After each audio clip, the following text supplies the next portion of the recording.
Hi doodads and dudettes, it's Patrick from 8-Bit Doodads. This is another quick look video, this time on the ReactiveMicro Turbo.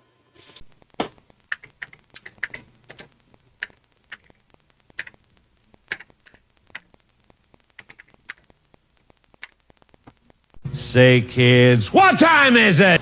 It's 8-Bit Doodads time! The ReactiveMicro Turbo is sort of a couple things put together. And in fact, I'm going to pull this out.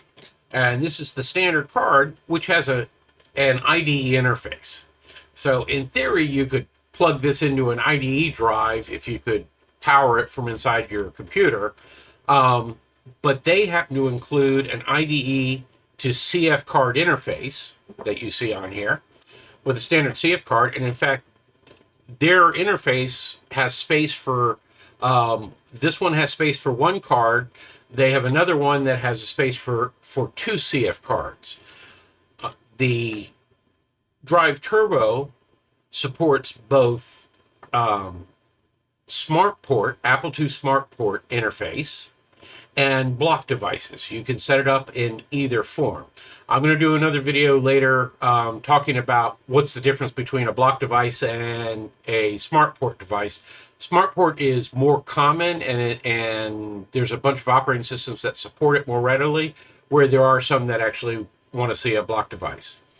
The other thing that's interesting about this particular card, you'll see there's a firmware chip up here, and there are two options for this. One is a chip designed for the Apple IIe, and with that chip, this will work in an Apple II, Apple IIe, or an Apple II GS. But there's another version with a chip specifically for the Apple II GS, and the advantage of that is it in a GS it runs faster. You get more throughput on this. In your standard interface, you can have 4 drive partitions on a card, and if you have the 2 cards, you can have 8 different hard drives being supported by the system. The main driver for this card is to load ProDOS images, or if you're in a GS, you can run GSOS from it.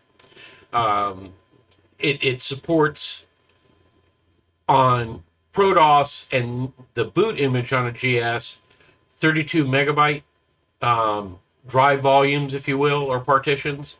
But it will also support up to a 2 gig extended format partition, if you will, on a GS. So you could have it, GS has to boot from a standard ProDOS type drive, which is 32 megs, but then you can mount multiple 2 gig drives, and you will see people who do that where they can then put more software or data on the card.